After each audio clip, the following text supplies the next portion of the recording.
Hey everybody, this is Rydo and we're back to another recording of Hearthstone. Today is July 20th and we are on the Americas account already. We only have one thing to do. We're in the middle of the Fire Festival, Ragnar's Fire Festival, so everything is double. So I just need to play a bunch of minions that cost 2 or less. Unfortunately, so many games came out that I'm just gonna cull it down into news stories, and then I'm gonna come back and try to cover some of the games that can't be covered. But once an hour's done, once this episode's done, that's just gonna be it for me for today. Which is probably a stupid thing to do because we have Isaac and Lemon Lover on the chat, chatting back and forth up a storm, which is probably suggesting this video to a lot more people. Our first bit of news from Gamasutra: Valve bans over 90,000 Steam accounts in 1 week.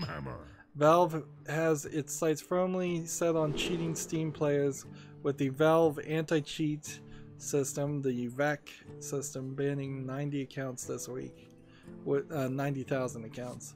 Now, slightly questionable, what is the average amount of people they account? Like, the biggest culling took place within 24 hours and got rid of 61,490, revealing it began ramping up on Wednesday when 28,409 accounts were hit. Maybe Valve has just figured out some new cheating method that it's detected. The other thing though is the summer sale wasn't too long ago, about a month. And it is typical that while things are cheap, cheaters will buy games with the intention of having that account banned about a month later. And the reason why you do this is because you can take something like Counter-Strike Global Offensive, cheat, get drops, trade those drops with other accounts,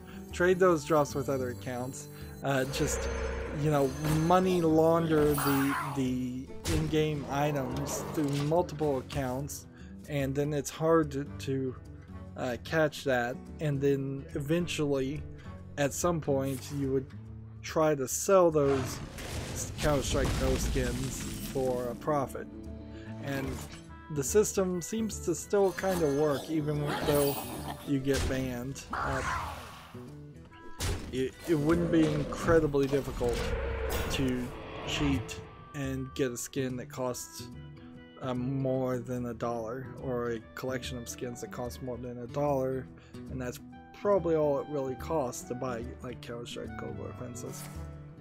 The VAC system targets people who play CSGO, Counter-Strike Global Offensive, Dota 2, Call of Duty, Team Fortress 2, Dying Light, and Rust. Where Dying Light and Rust are the only 2 games there. Well, Call of Duty also are the only games. Those 3 games aren't from Valve, but the other 3 are definitely Valve games.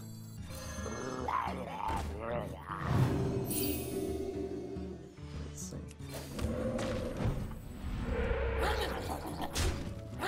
Keep on playing.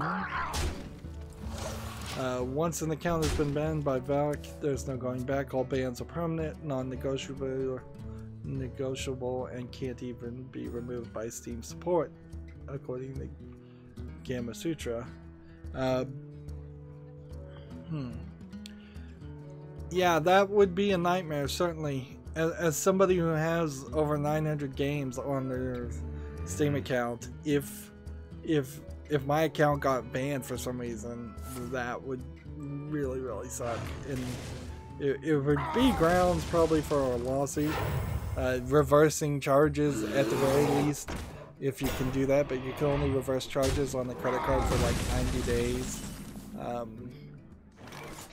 course, also I don't really play those games, nor do I cheat, so the only way that somebody it would have to be a bug, or somebody would have to think OBS, the recording software I use, is cheating software, and only the dumbest of the dumb cheat detection software thinks screen capturing software is cheating software.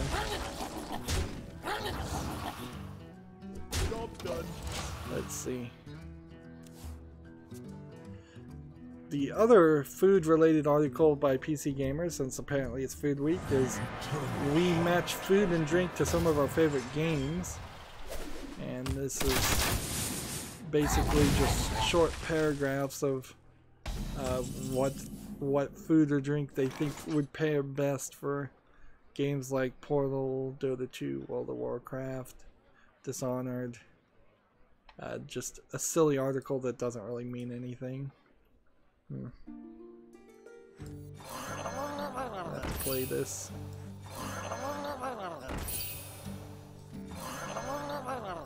Job done. Let's see. How was I gonna handle this?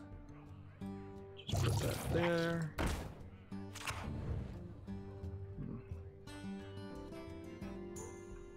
Yeah, I guess that'll be as good of a marker.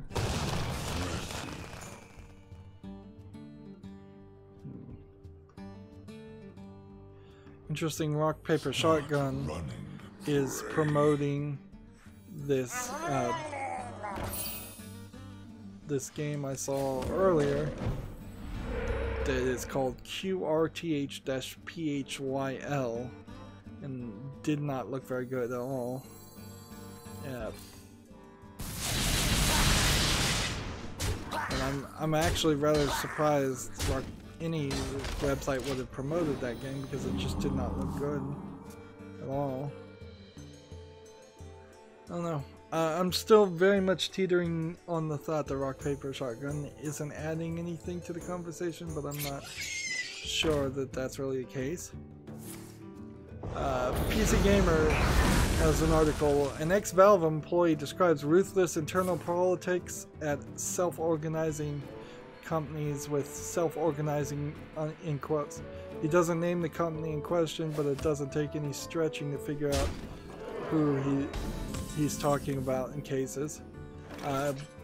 Some of the cases seem to be definitely at Valve. Some of the cases may have been experiences he heard from other people or other jobs. I've already heard about this, but not read this direct article or read his direct information.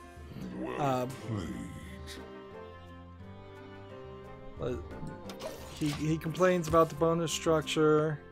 He complains about self-organizing companies. I think the idea of a self-organizing company is ridiculous. Like legally, a company is a set of organization principles and rules. You can't just ignore all that.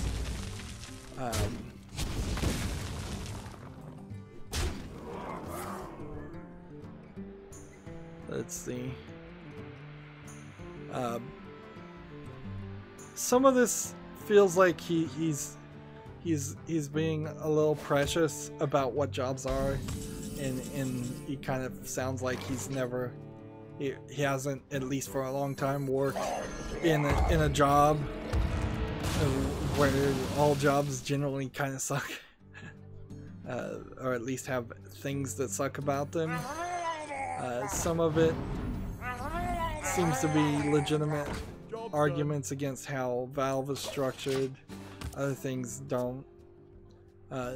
Generally, though, I don't think he says anything amazingly horrible.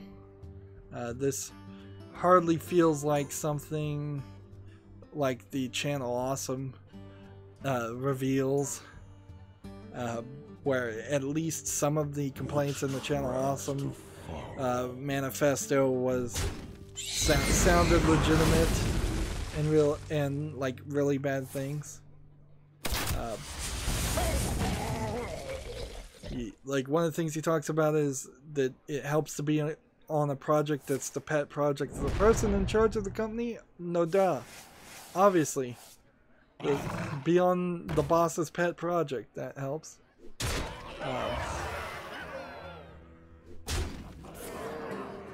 Like one of these, he's upset because somebody who was famous was hired, and they got a bunch of press coverage because they were hired, and then a year later they were fired.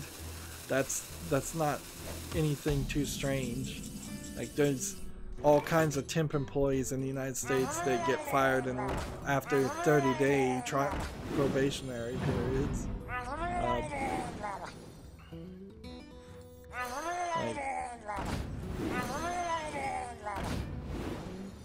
I mean, inherently, I don't even know what you're saying or what you're going for here. Valve sucks as a company. Don't work for Valve. I don't think that's gonna be received by anybody. Another thing he says that if the company is big and well known, they get a lot of applicants, they're going to abuse you more. And it's like, no duh. Yeah, anybody that's worked at Walmart or McDonald's knows they're replacer. They're replaceable. And you could go to Glassdoor.com and see all the negative reviews for lots of jobs. On the other hand, like, if this is just one more step to really convincing the video game development community, programmers, artists, everybody, to get on the same page and actually form a union, it's probably a good idea if they did form a union. They need to get on the same page and decide what they're actually interested in, because a lot of the complaints that have come up don't seem like they're realistic things. And if there was an attempt to unionize in the video game industry, and they were unionizing on the grounds of, we don't want to get fired because we say nasty things on Twitter, or we want there to be equity in all the hiring, not equal opportunity, but just literally we want token hires of minorities in all the hiring decisions, or if they're asking for something crazy like that, that their union will fail. But if they're asking for realistic things like job security and a general like strike system and arbitration process for people getting laid off, and pensions, retirement, healthcare, normal things normal unions would negotiate for, I'd definitely be around that. However, they're certainly going about it in a crazy way, and it would be interesting to see if they succeed. Inherently, this is the problem with extreme leftists in the first place, is they've gotten to the point where they're obsessed with the most extreme issues, and they're not even attempting to negotiate on the middle grounds where you could find some concession. They just want to yell and scream at people, and that's kind of what this feels like as a complaint. Like, don't get me wrong, I think working in the video game industry as a programmer is a terrible job field. You can get paid more and be treated better just being a general programmer. So yeah, don't let your passion for video games turn you into a slave for a video game company. That's all I can say there. Speaking of programming, I ran across some YouTube videos talking about Yandere Dev, the developer of Yandere Simulators, programming. And from the videos I saw, unless this is just like the videos I saw were lies, apparently Yandere Simulator was originally programmed in JavaScript, because the Yandere Dev doesn't know any other language than JavaScript. They also said that apparently he actually went to college for 3D modeling and artistry, but he always says he needs people to do the art for him, and that's slowing him down. So it seems like he's, from the video I saw, better qualified to be an artist, not qualified to be a programmer. He doesn't seem like he's working with that company that was supposed to help him and hired a new programmer to help him because the speculation is that he was upset with the programmer changing his code and making it more efficient, and they were converting it from JavaScript, which is totally not the language to program a video game in, into a C# Unity language. There's an example of showing him not understanding basic things in programming. Well, not even basic things, like not understanding some of the more second year level of programming concepts like dictionaries or switch statements. Switch statement is actually first year. So I would argue a lot of people say switch statements should be used in a lot of scenarios when they shouldn't be, and the instance in this was testing for eye color, and he would just go, if eye color equals white, do this, if else if the eye color equals blue, do this, else if, and he'd just go on and on for like 20 lines, which is messy looking code at least, and certainly adding some coding, and on first glance I could see a lot of people saying, no, what you should do is use a switch statement, but actually you shouldn't use a switch statement in replacing else if statements if there's never going to be any overlap. If you're in a scenario where somebody couldn't ever have white eyes and blue eyes at the same time, which would be the case in the game, you shouldn't use a switch statement. That's not what they're designed for. Because when you use a switch statement, that causes your CPU to run every single scenario,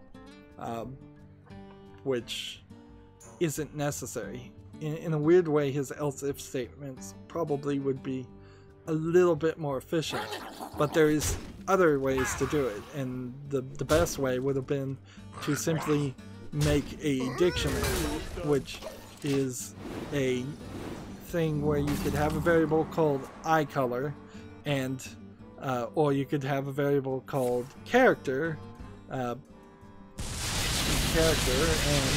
then in that character you could say what is the eye color and change the eye color to whatever it is, and you can make that dictionary part of a class or part of an object depending on how you want to program it.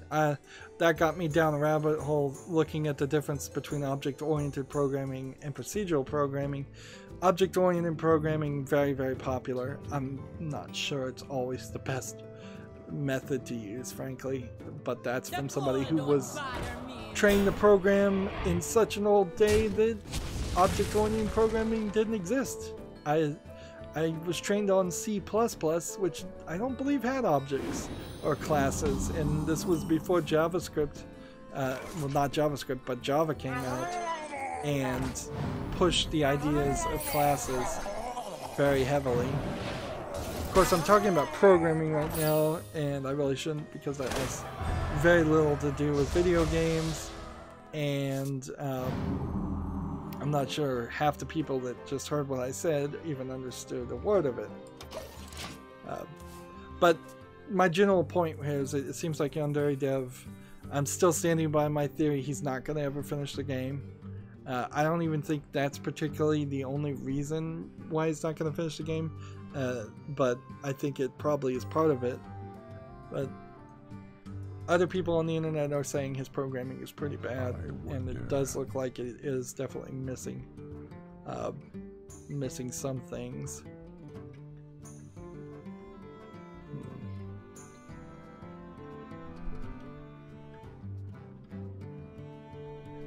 Alright, here's an article on Rock Paper Shotgun talking about a game called GTFO, which is Get the F Out, I assume. It's like a horror game. It's not coming out and it doesn't have a release date, so I'm gonna ignore that article. There is little time.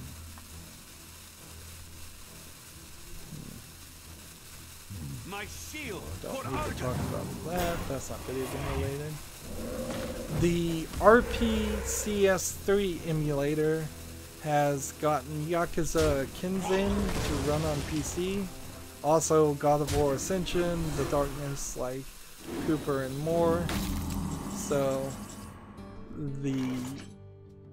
that emulator is getting better and better. I believe that's PS3 games that they are emulating. So you probably need a decent amount of CPU power on there. Don't expect that a Raspberry Pi is going to work for that level of games.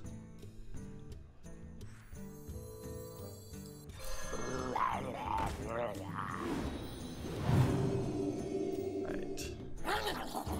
Kill that. Kill that.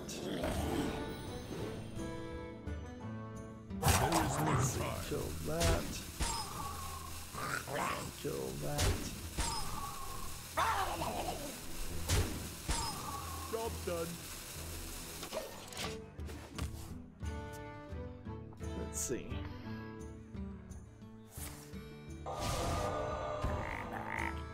Let's do some quality control on this game. This game looks like garbage. I don't need to talk about a game called Hard Work that's selling for $3.99 with 20% off on Steam. Looks like a basic asset flip factory simulation game. Not interesting enough to talk about. Let's see. There's a blog on Gamma Sutra, The Anatomy of a Stealth Shooter. This is one of those ideas that game creators talk about the development of their games. And see, Rihanna Pratchett was on the Co-Optional podcast, and I really would have liked, I want to hear from her what her ideas were for the Tomb Raider reboot. Because I'm not sure if they moved around her story to fit the gameplay flow, or if she just kind of moves her story around to fit the gameplay flow. But it definitely feels like they're not, we saw several instances in which Lara Croft fell down and got hurt, and then it was forgotten about, and then she had to fall down and get hurt again. And if that was actually the story she wrote, I'd be very surprised. And I kind of assume it's not, but maybe it is, because it is kind of also in line with the Uncharted games as I understand them. I think she's a good writer, but I really probably need to do some more investigation. She may be a good video game writer, but not a good writer. And I don't know what real demands were put on her when writing the games. PC Gamer has an article, Toshiba's new flash chips could lead to much higher capacity SSDs. Bigger and faster SSDs are coming. Good to hear. Will they be cheaper? Probably not. Play this. And play this.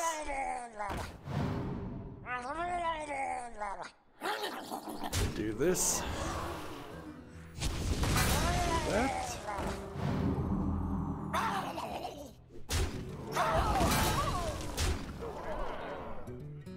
Let's just kill everything we can so we can continue to play. Job done. Yeah, these are all Steam games.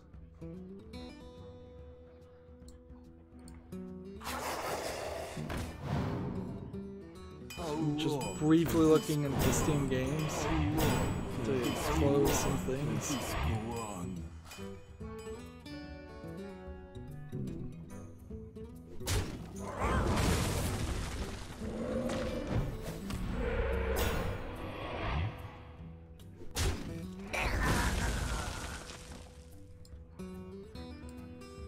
PC Gamer has an article, the best free PC games in 2018. Let's see, what this is. StarCraft, Elder Scrolls 2 Daggerfall, SimCity, Tribes 2, Beneath a Steel Sky. That's an interesting choice, I would say.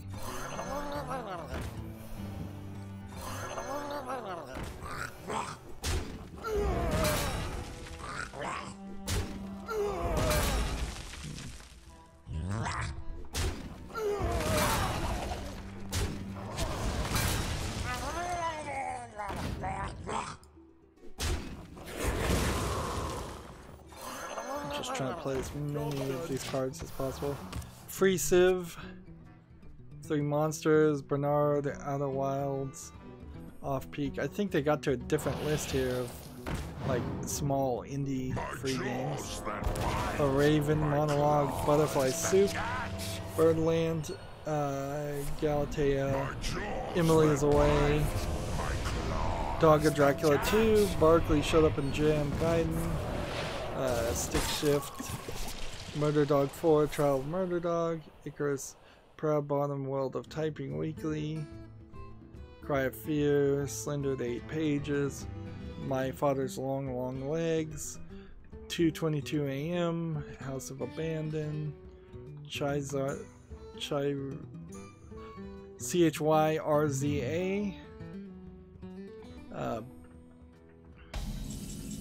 Spelunky Classic, Dwarf Fortress, The Dark Mod, Double Action Boogaloo, Rogue Drafts, Volleyball Championships, A Museum of Dubious Splendors, Frog Fractions, Slither.io, Skeel, Universal Paperclips, Zenith, Lost Constellations, Sacramento, Google Doodle, Google Earth VR, is that really a game? Twisted Insurrection, Shootout Incorporated, Coloratura, David Lynch Teaches Typing, and that is it. This is actually an article you might want to look up if you want some free games. Like, that's good. I did want to also mention that it's come to my attention that part of what started Gamergate, and I'm bringing it back up again, was a DMCA for a video of a YouTuber who mentioned Depression Quest. So, as a game, I'm going to double check and double list that as not interested on my account. Even if I have it, I'm going to label it, because I'm not going to deal with a developer who's known to put out false DMCAs. And the YouTuber that Zoe Quinn, the creator of Depression Quest, DMCA'd only mentioned her, so yeah. Which is kind of a shame, because that was a game I was going to cover at some point. It was as it becomes more and more entwined with negative drama, though, there's nothing to say there at this point. It's better just to not mention it. YouTube has a creator blog where they talk about the 5 transparencies Susan Wojcicki does. It's kind of the exact same thing she said last time she had a creator blog. They've got a new education thing they're doing. I'm not really sure what they're doing there. I honestly suspect what Susan Wojcicki is trying to do is make friends in the TV and movie industry so she can get a job in the TV and movie industry, and just quit or transfer before she gets fired. Although arguably a lot of what's wrong with Google may not be her fault. It may be the incredibly crazy and incompetent employees. But this doesn't look great. The fact that she puts out this information for transparency might be an indicator that her boss, the boss of Google, which I assume Ajit Pai is her boss, told her, look, you've got to start telling us and telling the world what you're doing. The video version of this had twice as many downvotes as it did upvotes, and then people are saying she just disabled the downvotes. I didn't see that to be the case, but maybe she disabled it for a second and then re-enabled it when people called her out on that. You win this one. But yeah, she really doesn't have anything to say anyways.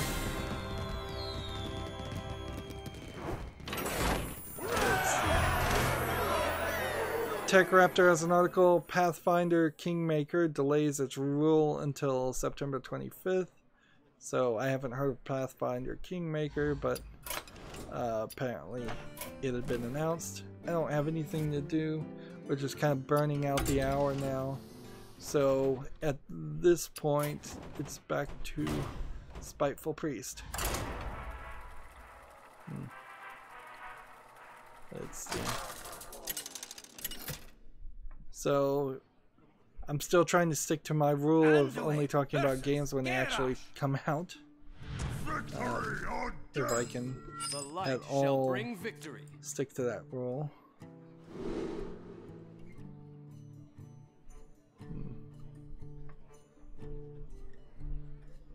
Yep, I don't need to talk about that game at least. Found one that was straight up a troll game. Let's see, Rock Paper Shotgun has an article, Clicker Heroes 2 wants to be much more than a clicker game, and that's the problem. Let's see if they have an actual review number here. Nope, not really.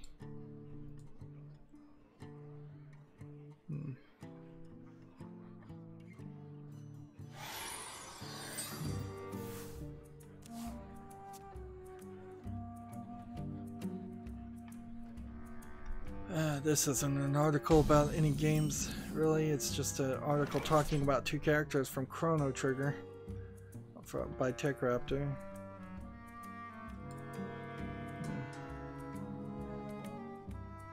Let's see. In the turn, Your Gamer has an article, Fortnite birthday event date, rewards, and birthday cakes explained. So if you're interested in Fortnite, I would search out that Your Gamer article or the information. Seems like they're gonna have big events, give away experience or items or something.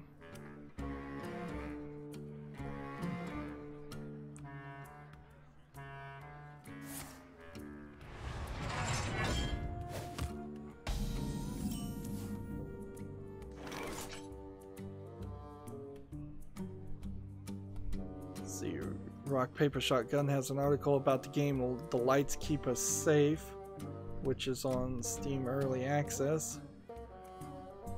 So I'll keep an eye on that. Let's play the game while we're doing here.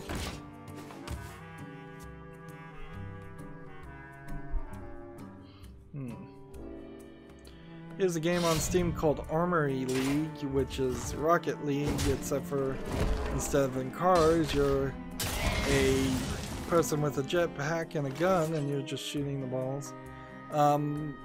This is just too much of a ripoff of Rocket League to ever succeed. They're asking $24.99 for it, and the graphics don't even look that good. It's not even widescreen, which is a problem.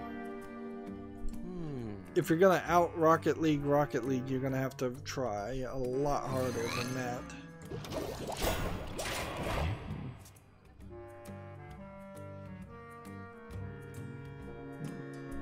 Let's see.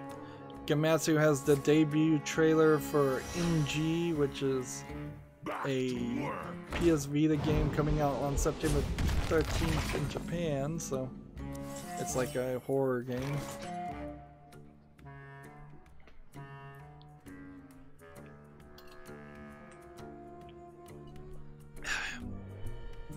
Sorry, took a second to drink some water. You are the Shadow's puppet. And play this. Out of my jungle. And that. And that.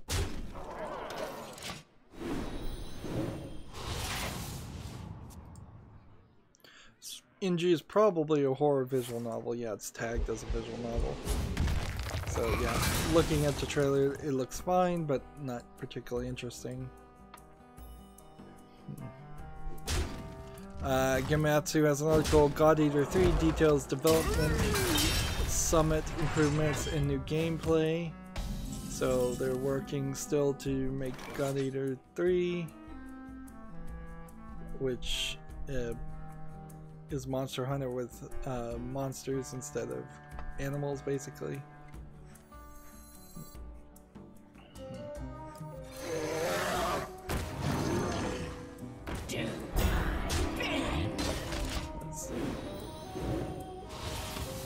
Kind of don't need to watch the trailer.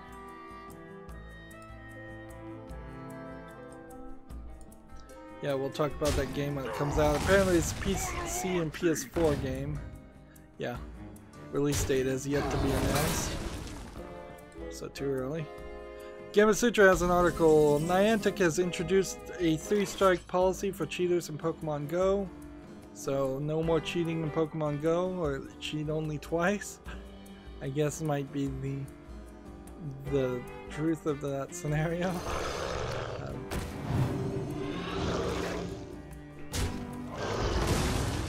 I could have attacked him with this, and that would have been fun. Anyways, I kind of wonder how long Pokemon Go will still be popular. That I wouldn't be surprised if it was still being played like 10 years from now, like Pokemon is basically still being played 10 years from when it came out. If they just continue to keep it interesting. Be reborn in the curse. Let's see. And in return there. PC Gamer has an article, No Man's Sky planned a very light multiplayer that was spiked before launch, and we fought right up to until the end to add it. This is not an article you can really believe. Like, I don't think PC Gamer is lying here. I just think the creators of No Man's Sky are lying. It's like, I'm sure they planned all kinds of BS. They talked all kinds of BS as far as what was supposed to be in that game, and it just wasn't there. So what do you take from that?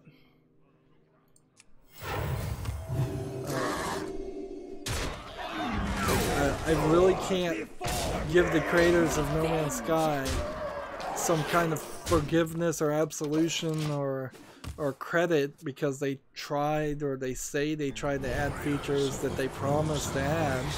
The truth is, you made a promise, you failed to deliver. There are consequences regardless of the situation. That's why you should be very careful about making promises. Let's see.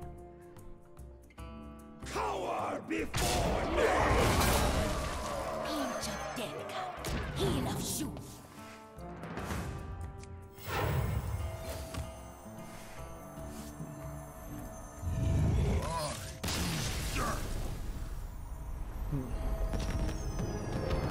So this game that is coming out, I may have mentioned it, I may not have. This is Your Gamer article. The Lights Keep Us Safe. Apparently is from Sir, You Are Being Hunted, which was certainly a critical darling, or mentioned at least a little bit, but I don't think it really interested too many real players. I see it every now and then, and I'm just not super into it. Anduin versus Morgul. Yeah, there's a Game of Switcher article. I already talked about this. Bethesda's growth makes it less likely it'll let external devs tackle its IP. Quote, now that our company is so big, it's always better to keep stuff internal. It becomes less likely, but I could never say never. I thought the Obsidian guys did a fabulous job. That's probably directly from Todd Howard's mouth, that quote. Like, they don't ever put the person they're quoting in the titles. This is an interesting release on Steam. I wanted to mention this. Galgun 2 is on Steam, which doesn't make sense because I thought Galgun Double Peace was Galgun 2. So, was Galgun Double Peace something that requires VR? No, it doesn't even support VR. I must consider. So, they did a side game, I guess, called Galgun Double Peace, and there's Galgun VR. Maybe Galgun Double Peace is the first game, because I'm not seeing anything just called Galgun. Yeah, I guess that's the case. So, yeah, there's some confusion there under my part. Galgun 2, the shoot the anime 3D model girls that are in love with you with your love gun and watch them react to being hit with love bullets. It's cheesecake all the way. But I'm not sure how much actual cheesecake is actually in this game. Frankly, is it an NC-17 game or is it more of a naughty 16 game? I'm not even sure.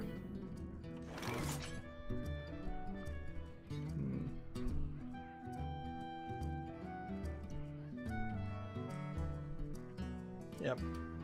I've seen some streamers play Galgun, so I don't think you have to do too much censoring there. I would be totally cool with playing Galgun and Galgun 2. I guess Galgun Double Peace and Galgun 2. And so I'll wishlist this. However, it's 20% off for $47.99. And there was like $300 worth of DLC available for the first game, which was rather expensive.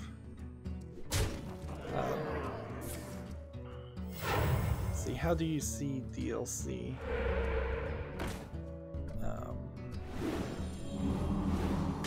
For a game.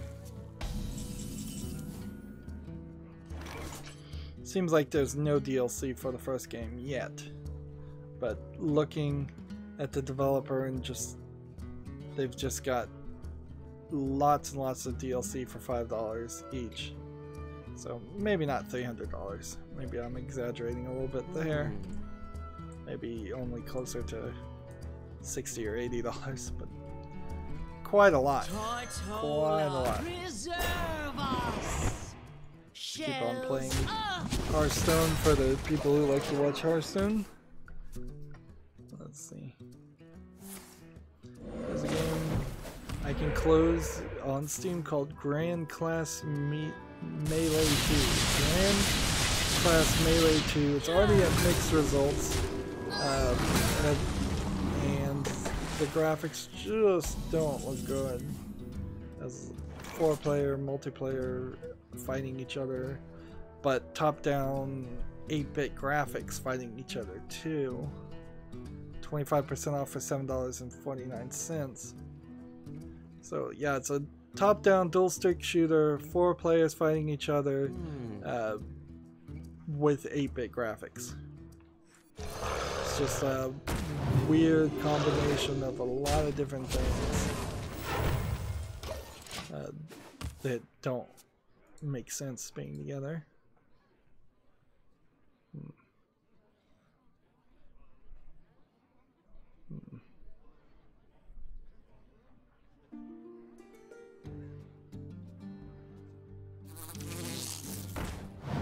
This might be the first place that Galgun 2 has been released too, is on PC, which is strange for a Japanese company to release on PC before anything else.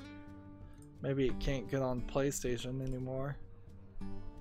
Games like that certainly would have been allowed on PlayStation before. Pinch of death cup, heel of shoe. Job's done. I think we already talked about the Gamma Sutra article. NetEase picks up a minority stake in the Somerville developer Jumpship. Yeah, it doesn't seem like there's really too much more to take from that. That's just a financial thing. Super Blackjack Battle 2 Turbo Edition is coming to Xbox One on July 25th.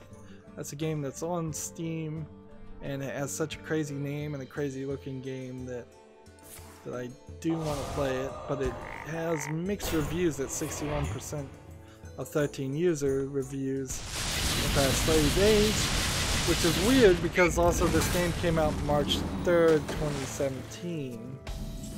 So very few people have played that game, and yet it's going over to Xbox One. Revenge. Let's do this right.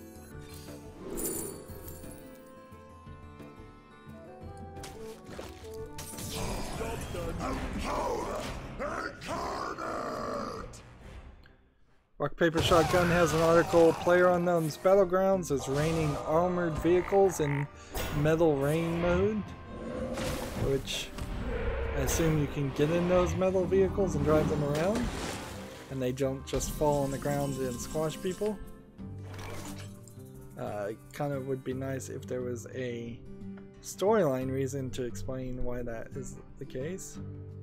Revenge. Just do this. Meddlesome insects. You are not welcome here.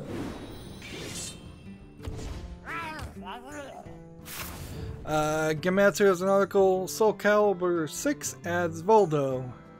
Voldo, very interesting guy with spike chest plate, spike nipples, and spike eyes. Truth is found in death.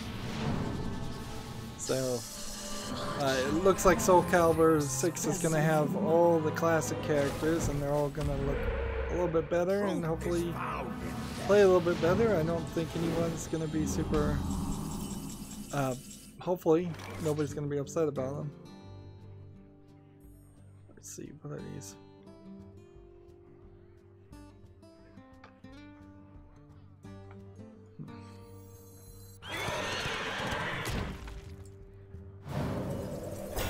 Is someone injured?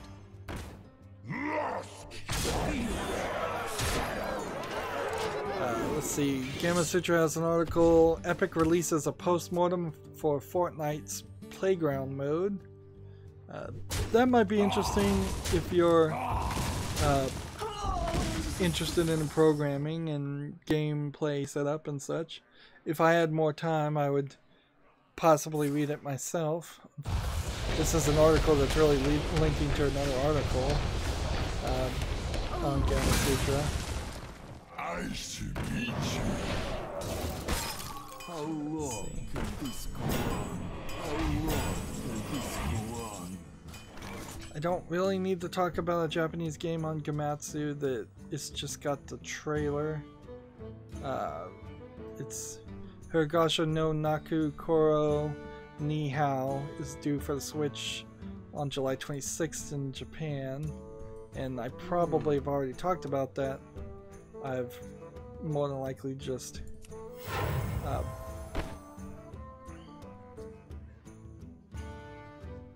forgotten about it, Job's done. and the trailer is probably the only new thing.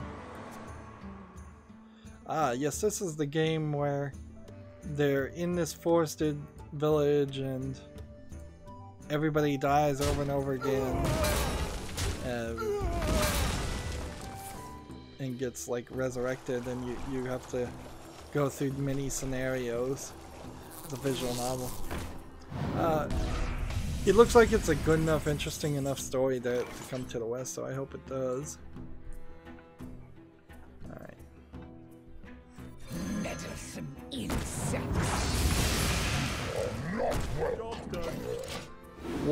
Wars Orochi 4, second official live stream set for August 5th. If you're interested in Wars Orochi 4, which is going to be on the PS4, Switch, and PC September 27th in Japan, and the PS4, Xbox One, Switch, and PC on October 16th in North America and October 19th in Europe. Remember, I'm trying to just cover the news right now. There's tons of games that I'm gonna, I suppose, save for Monday.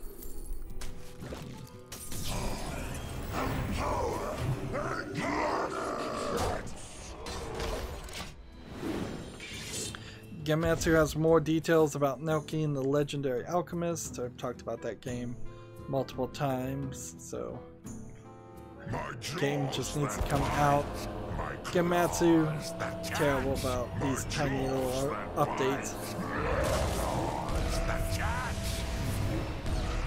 Everybody keeps trying to play this Shutterwalk thing and it just doesn't work.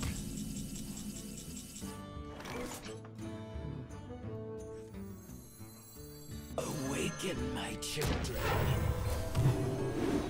Job's done. Let's see.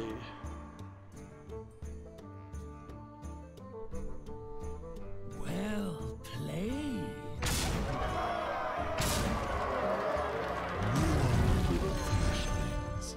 I wake once more.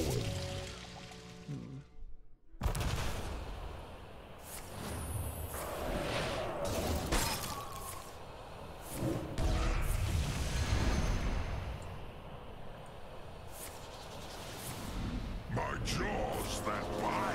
My claws that catch. Well, I lost there. How much more time do I have? About 6 minutes, so let's do one more game and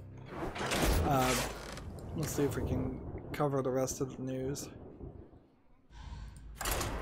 Gamasutra has a weekly jobs roundup. Senior animator for Telltale Games in San Rafael, California. PHP developer for Eno Games in Hamburg, Germany. Marketing manager for Funcom and Osseo, Norway. A senior lighting artist for Shell Games, SCHELL Games in Pittsburgh, Pennsylvania. Go through that pretty quickly.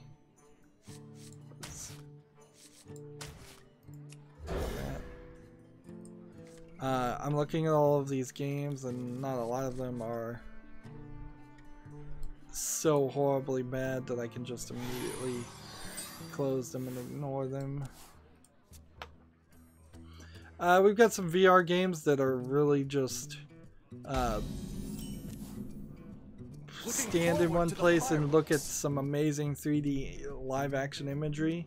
So one is called the Vim Homes Metropolis VR Interior, and you're really just in a really fancy looking apartment that's possibly famous and well known, and you can interact with the TV, apparently turn it on and highlight some objects and look around, and that seems alright in VR.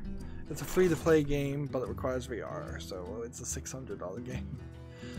It's real photography, it seems, or at least it's extremely realistic graphics.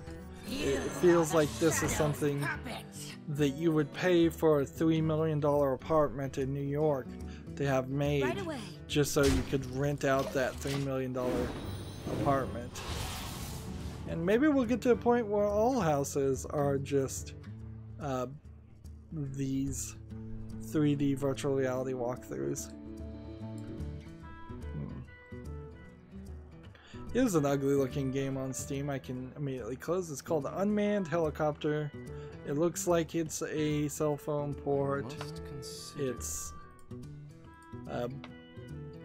just some very generic low polygon images that probably were purchased from the Unity store. It's 40% off for $1.79. That's no reason to play that game. Must consider. It's kind of interesting how some people took Todd Howard's statement of saying we're less likely to outsource a future Fallout game, and the fact that he said I would never say, I wouldn't say never, taking that as a confirmation or an affirmative when it clearly was a no, not likely to happen. People just reading into it whatever they wanted to read into it, You have been. basically.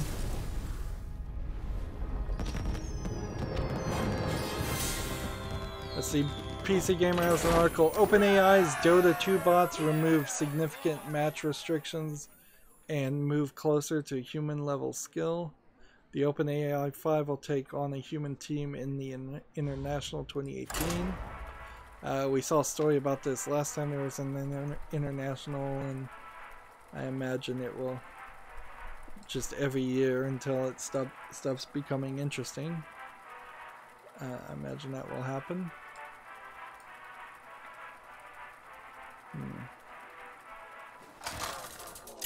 I know that for a fact this guy is a troll game developer, and they still haven't kicked him off of Steam.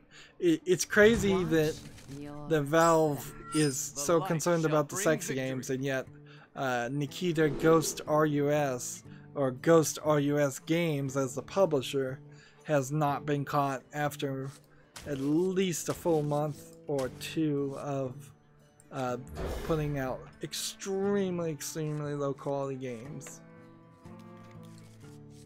Like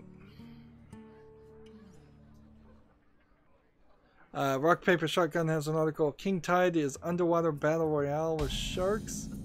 None will survive. They're on Steam, but they're not out yet. So Job's done. like, why would I want a battle royale with sharks? And how is that really a battle royale? Are you playing as a shark? It doesn't seem like it. So you're just playing in the ocean instead of on ground, which is going to severely constrict or change how you walk. And you're shooting other people in scuba gear with guns, some of which I imagine wouldn't fire underwater consistently. And every now and then a shark is going to attack you. If you're gonna do this, why not just make it PUBG with bears and other animals? I really don't see anything here that would interest me into playing King Tide. Plus, it's an online multiplayer game only, so don't have to deal with that. We have a game called The Grand Museum VR, which is another VR with photorealistic looking graphics of just looking at VR elements. I would say this one doesn't look as good as the apartment one did. And this one wants $9.99, which seems about the average price people ask for VR products, even if they are extremely short and low quality. And I'm not super sold that I would want to play the Grand Museum VR. It doesn't, in its screenshots, show me a lot of content. Feels like the museum might be 4 or 5 rooms with 20 things at most in a room. Gamasutra has an article. The Chinese media platform IQIYI has acquired the mobile developer SkyMoons for $190 million. Neither one of these companies' names stick out in my head. Let's see. They publish a range of titles for iOS and Android, including Seer, Superheroes, My Own Swordsman, and Legend of the Three Kingdoms. I bet there's about 1,000 games called Legend of the Three Kingdoms on iOS and Android.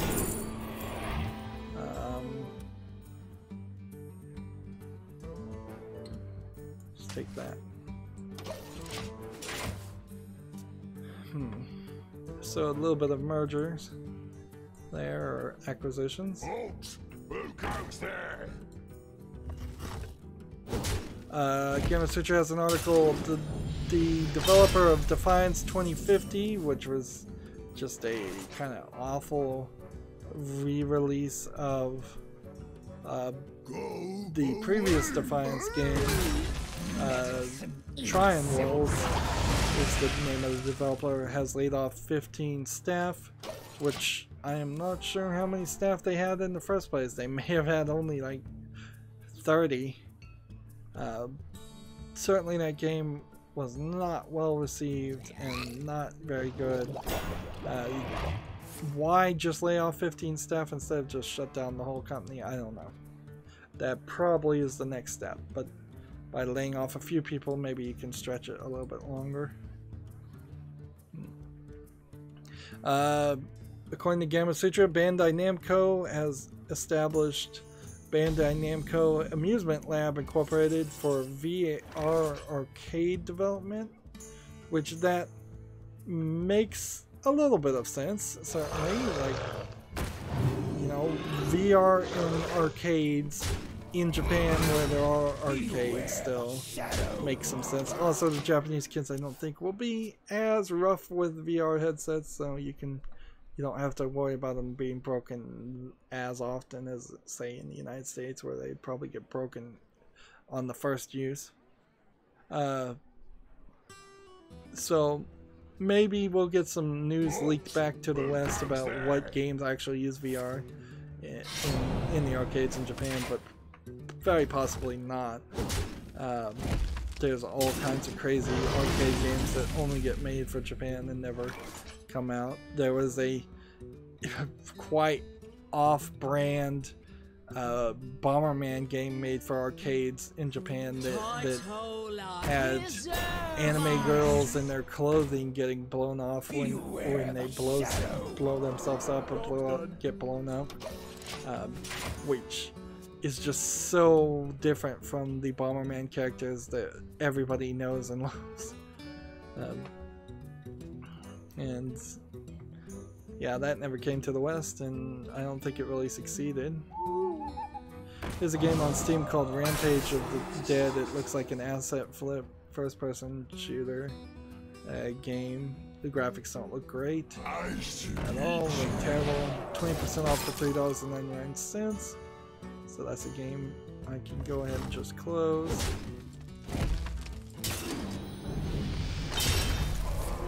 But I still have about 20 games to, like, 20 games that I should be talking about, and I'm not. Let me change your mind. Right away. Shells up! Gamma Sutra has an article. Keywords has acquired the Canadian developer Snowden Studios. Let's see. The Canadian studio was responsible for the Xbox One port of Fallout Shelter, and it also played a support role in the development of Deus Ex Human Revolution and Middle-earth Shadow of Mordor. Which is to say, they didn't play a role in Deus Ex Mankind Divided or Middle-earth Shadow of War.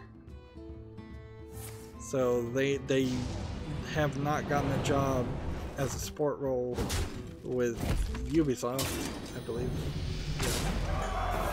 Pretty sure that's Ubisoft. That makes Deus Ex and the Middle-earth games. They haven't gotten those jobs in a while. That doesn't really imply that we'll see no more Deus Ex games or no more Middle-earth games. There's still a decent chance that that is the case, but I don't think you take that from what's going on there. Like, I can't heal this one, so this one's gonna die Right too. away. Oh. This.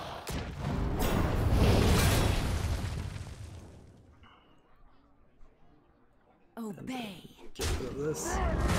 Shells up! Beware the shadow.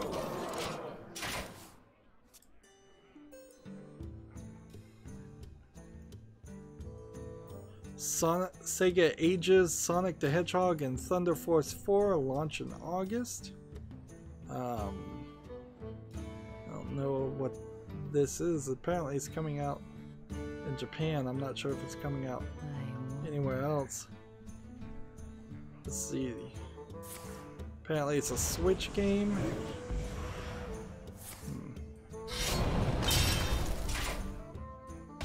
Yeah, I could see trying to sell. Yeah, it's coming out on the Switch, Switch in Japan. I could see Sega trying to sell Sonic games to a new generation. That makes sense.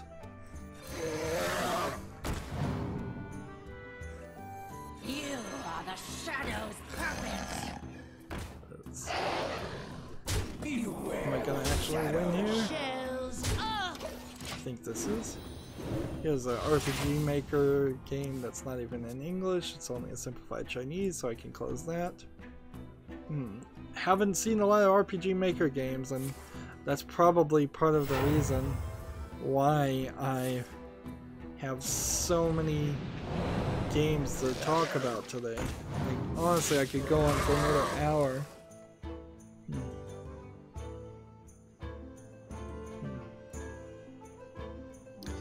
We have somebody on Minato saying, hello, what are you playing? I'm playing Hearthstone. If you've never heard of it, I guess, wow, that's kind of amazing. Hearthstone, free to play, but pay to win card game. The description should explain it, and you can certainly search it and install it if you want.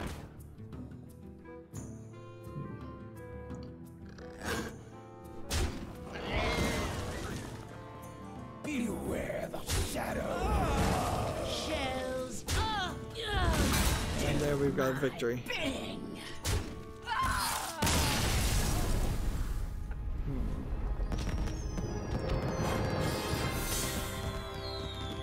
We have a Eurogamer article in the news.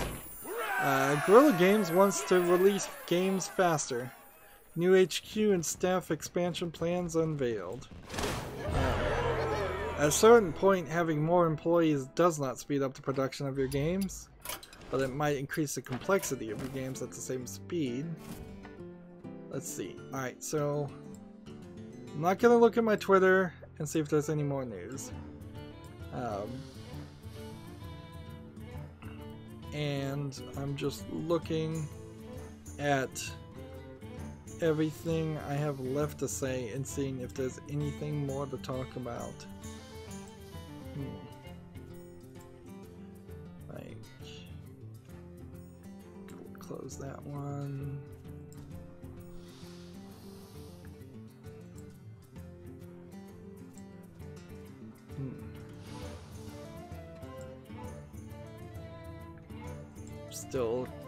Still clicking, did I talk about Crisis multiplayer closing down? If you're playing Crisis 1 multiplayer, it's going to be shut down in October. Let's see. And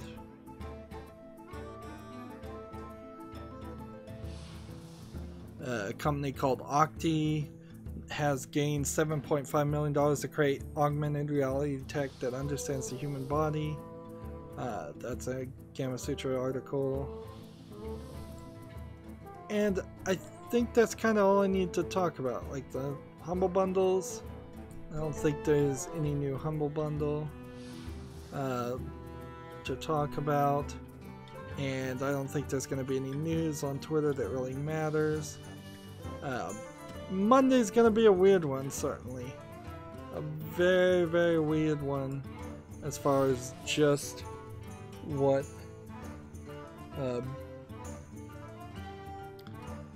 just how much news is going to be left over on Monday. And I'll look at all the games and filter them down a little bit to things that actually should have some mention on them. But I really have no idea what happened this Friday, why so many games got released. Alright, as I'm wrapping up here, we have Minato asking why you're at 20 rank. I'm at rank 20 because I talk about the news and I don't really pay a lot of attention to Hearthstone when I'm playing, and because I I don't put enough time into the game. If you want to get higher in the rank, you have to use the services like hsreplay.net and use the top meta decks, which I don't like to play other people's decks, and just do what everybody else is doing, because that's not really fun. I prefer to play decks I build, and you have to play for about 4 to 6 hours, I would say almost on a daily basis, and really pay attention. And since my YouTube channel is not 100% centered around streaming Hearthstone, it's got lots of other games I've covered that come out every day. I would much prefer to spend my time pre-recording that footage than playing Hearthstone more. I don't even like Hearthstone that much that I'd want to play it that more. Anyways, that's going to be it for this recording and this stream. Thanks to Minato, Lemon Lover, and Isaac all getting on the chat and talking up a storm. I haven't had a chat so busy in a long time. Good thing I fixed or at least mostly fixed the chat box in the corner so it can actually be seen again. Did that just in time, I suppose. And yeah, that's it for this recording. As always, I ask you to like, share, subscribe. When you subscribe, click that notification bell, please. If you want to comment and watch every second of my videos also, because doing all that stuff helps YouTube know that my videos are worth watching. If you want to friend or follow me on Twitter, Tumblr, Google+, Facebook, Steam, or Battle.net, all of those links are down below in the description box. And if you want to support me, I'm asking people to friend me on Steam and gift me a game or a gift card, or send me a Steam code via Twitter direct message. Thank you for watching. Have a good evening.